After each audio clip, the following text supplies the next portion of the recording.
Welcome traders to analysis of DXY dollar strength index. My name is Vic. Thanks for joining me here.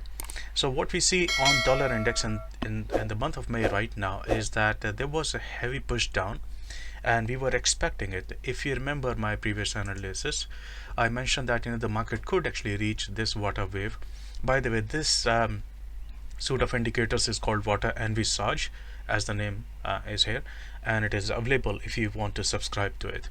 So the market actually was supposed to come to water wave, and this usually acts as support, so I'm expecting a move upwards, and that may actually get pushed down a little bit for another day or so before it starts to move higher. I still expect that market can reach this level of water curve here, which is going to be near about 95 area or so. So I'm still expecting something like this to happen. The market has gone up and it has come back down to this level, and then it can start to go higher, and this is what we covered in the last analysis as well. There is a potential of forming a kind of like W pattern here.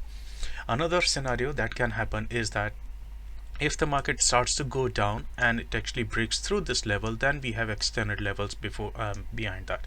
But I'm not that expecting to happen unless this level is broken, obviously, right? This level is very important because this actually started from this particular demand zone that we have.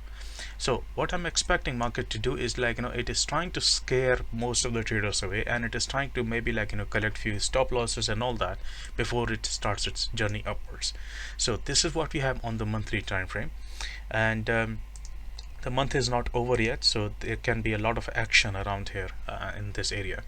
Let's go to the weekly time frame. On weekly time frame, the market has hit this water curve, and that basically means that market was supposed to go down because this acts as resistance.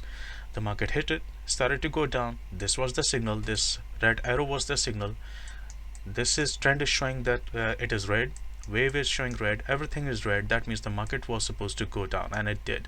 It went higher to touch water wave here, which it started as acting as resistance here, and I'm expecting market to reach this profit target. This white dot is the profit target here.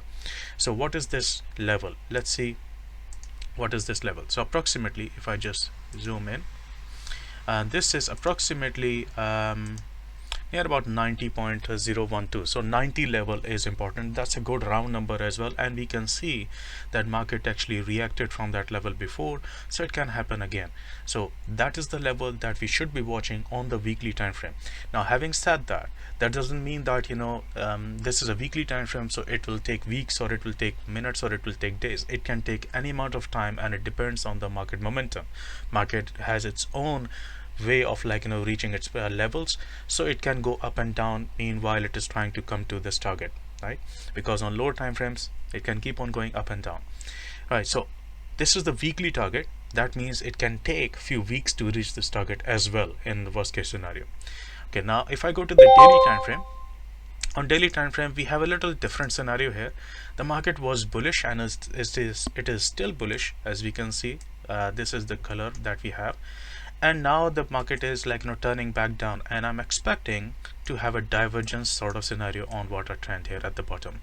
I'm expecting that to happen. So the price is higher, water trend is lower, and the price is going to be lower, water trend is going to be higher. So this is going to be a perfect scenario for taking a long, and this yellow line is the weekly target that we were looking at. This is the 90 level area. If this level is broken, right, if the market finds enough momentum to break through this, then the next level is going to be this one, which is the daily target, 89.33, and the next level is going to be around 89.230, which is going to be the previous low, the previous low which started in Jan 2021. Okay, so market could be heading towards that as well, but right now the focus is around 90 level. And in this entire thing, what you can see that we also have an M pattern forming like this, which actually started to complete around here, but not quite. I'm expecting market to actually come down into this level before it starts to rise high and reaches this level, and then beyond to this target and furthermore. So that is quite a possibility. So let's see how it actually reacts around 90 level or so. If we find a good confirmation to go long, then we will take the long, because this is going to be a good probability setup. If we find a good confirmation to go short on, then I'll be a little careful because of this level that we have got here, the previous structure level here. So if I just remove this, let me give you that level as well. So the previous structure level is this one. So these are all the targets that we can have. So the plan is going to be like this, very simply. If the market reaches 90.12, which is highly likely now, and if I get a confirmation on what envisage, or any other confirmation methods that you could be using, then it is expected to rise higher and we will take that long position.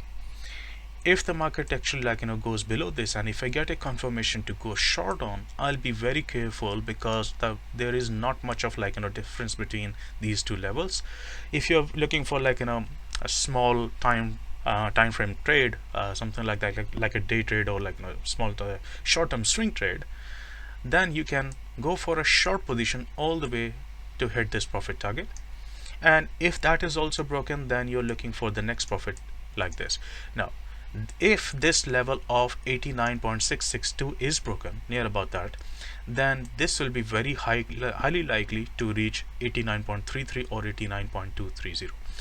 But as I said, I'm not expecting that to happen unless this 90 level is broken, because I think 90 level is going to act as a good support, because we also have a few other factors which are part of our training material as well. So we know that there is an M pattern, and there are a few other things which can actually push the market up. Now, traditionally, a lot of technical analysts who are traditional in nature, they are looking at some of these methods. For them, there could be a head and shoulders here as well, but again, this is not looking like a good head and shoulders, and so far the neckline has not been broken, so you cannot say that the DXY is going to fall for any further down, because this neckline, this entire zone, if it is going to hold it, and if the market goes higher, then this head and shoulders is going to be invalidated completely, right? So let's go back to the analysis on the charts now. On the charts, what we can see, that market has gone up, which we were expecting. If you remember, we were expecting market to start going up from 89.89, if you have been following my analysis on that, and we were expecting it to come down to near about this level before it starts to rise higher, because what we can have, as I said, we can have a W pattern here, which can bring us into this structure level near about 95, or near about that zone. Okay, so that's what we can expect. Now, if I go to the lower time frame and show you what the actual analysis that we performed on charts. So if I bring in this, the market went straight into our FCP zone. If you remember these arrows, market straight went into FCP zone, and we knew that it was going to fall down from that level, and this was the minor FCP zone that I presented later on. The market reacted to this, but it wasn't actually able to hold it for some reason, because the market was very, very bearish, and it started to go through this previous FCP zone as well. So the next FCP zone, if you remember, previously we already had these planned, right? This FCP zone is already there, and this is where 90 level is, this right there, an FCP zone. So if it reaches this level, we have a potential for it to move higher. So this is what we are going to do. We have already discussed the plan. It needs to come into this FCP zone, and if we find a confirmation, then we'll look for a long trade on DXY. So hope you enjoyed this analysis, found this useful. If you did, please make sure that you hit the like button and comment on this video, and share it with other traders and trading communities, because that's how you can help out others. And that's what I'm trying to do by presenting this free in-depth analysis. I'm trying to help the community, and you can also do your bit by sharing this analysis with other traders, right? I'll see you in the next one. Have a great trading week next week. Please read this disclaimer carefully before proceeding further. If you are interested in learning how to analyze the markets the way I do using Fibonacci Confluence, then head over to vikinsa.com, and under training section you'll be able to see Core Strategy Training Program. On this page, you will be able to see the testimonials of previous students and also look at the brochure. The brochure has a lot more information, including the course structure and the Fibonacci Confluence training program curriculum. This is a very extensive program in which we cover basic core Fibonacci concepts along with the advanced concepts to analyze the markets with high probability. If you're interested in joining this program, come to vikinsir.com and under training section, you'll be able to see and submit this form.